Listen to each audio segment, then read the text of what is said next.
Congratulations on your new buggy. Yes, sir. Appreciate it, man. Yep.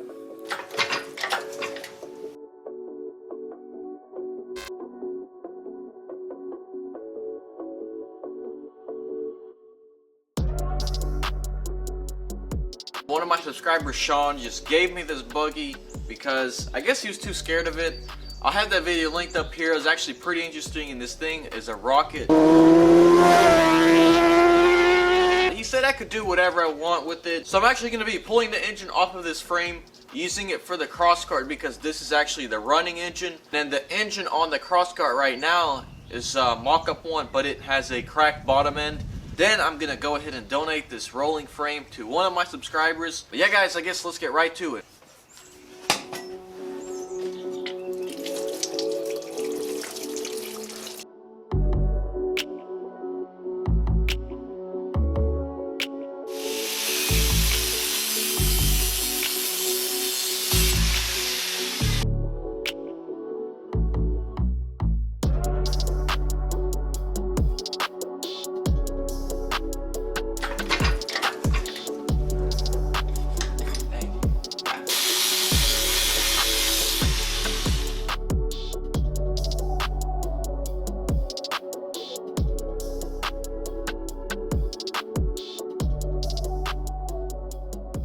Well guys, it's time to say my goodbyes and farewells to this Chinese buggy frame. So one of my subscribers showed deep interest in this buggy and messaged me and said he wanted to do a build for his channel. So then I kind of said, you know, I'll let him have it. So he said he's doing a build for his channel. He was the first one to ask me. Alright, so we got James and Bacon here from Louisiana. Is that correct? Yes, sir.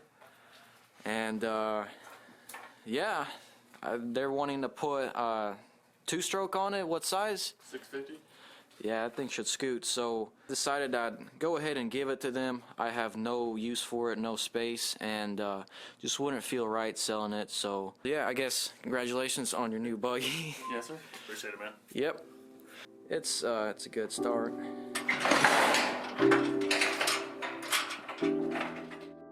So in today's video, I'm redoing the whole front end on the Gsxr 600 Crosskart, and the reason is because of this thing. So this thing only had 60 horsepower, it's a two-stroke, and this was the original plan. And with 60 horsepower you can only do so much, so I decided just to make everything as light as possible, use the skinniest tubing possible, and now I kind of regret it because I have to beef it up. Now with the 100 horsepower I have to beef everything back up because it's twice the weight, twice the power, and it's going to be capable of going like 120. So with that being said, let's go ahead and jump right into the work.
I did it again. I forgot to turn the mic on, so excuse me for that. But basically, I'm redoing the whole front suspension.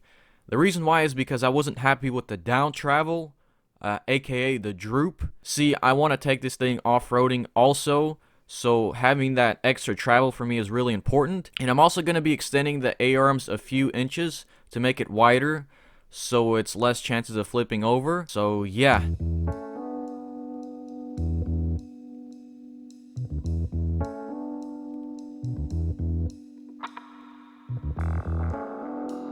So to achieve the down travel I want, I'm going to go ahead and tilt my heim joints like this at a 35-degree angle. That's pretty much how they do it on any ATV.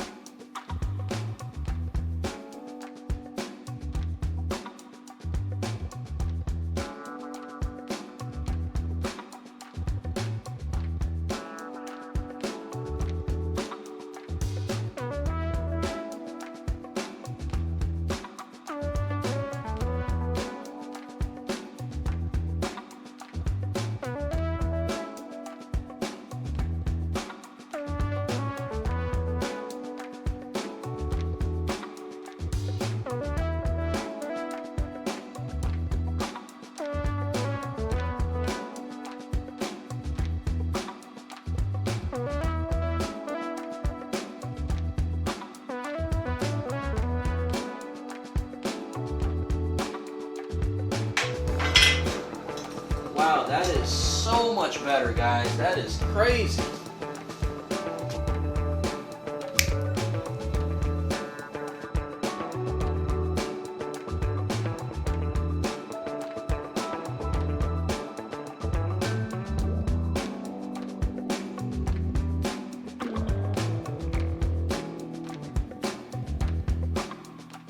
So now we have to copy this side over to that side, and we can't really build a jig because these A-arms aren't symmetrical, and the heim joint being at a really weird angle is going to make it super tricky to build a jig.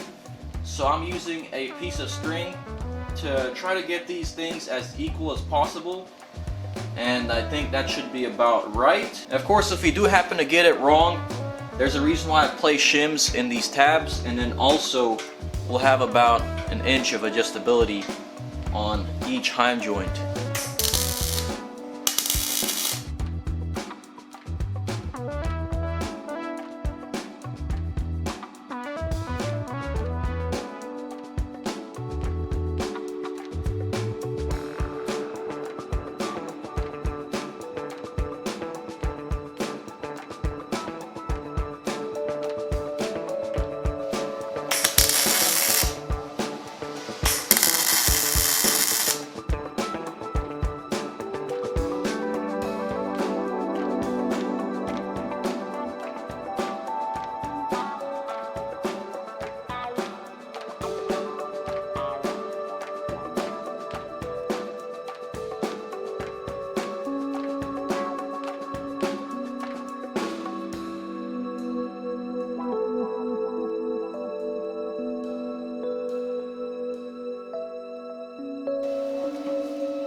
So I got these plates welded. It's not really gonna add any extra weight. It's just really for strength and for easier mounting stuff to them. I actually ordered these Walker Evans snowmobile shocks off an RMK 800.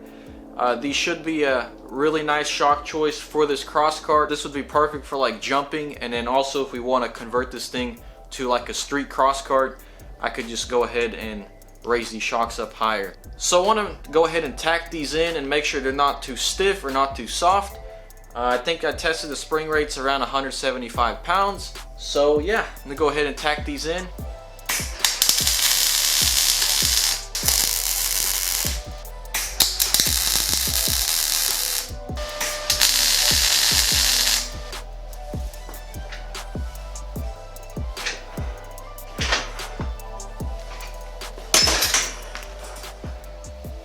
Oops.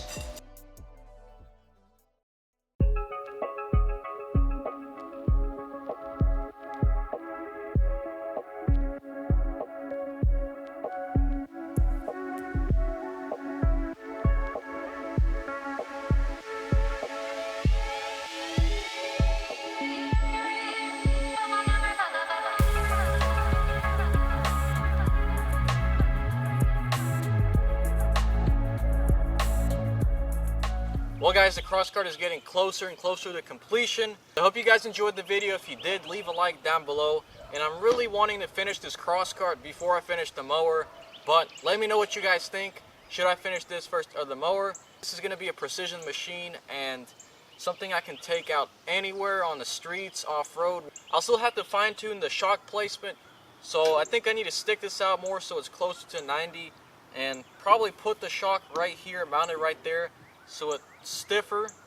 So guys, I know video's kind of slowed down a little bit. It is just that time of the season. I have so much going on in my calendar and just spending time with family and friends, working on side projects. So yeah guys, I hope you understand. So yeah guys, let me know what you think. Catch you in the next one. Stay tuned. Peace and God bless.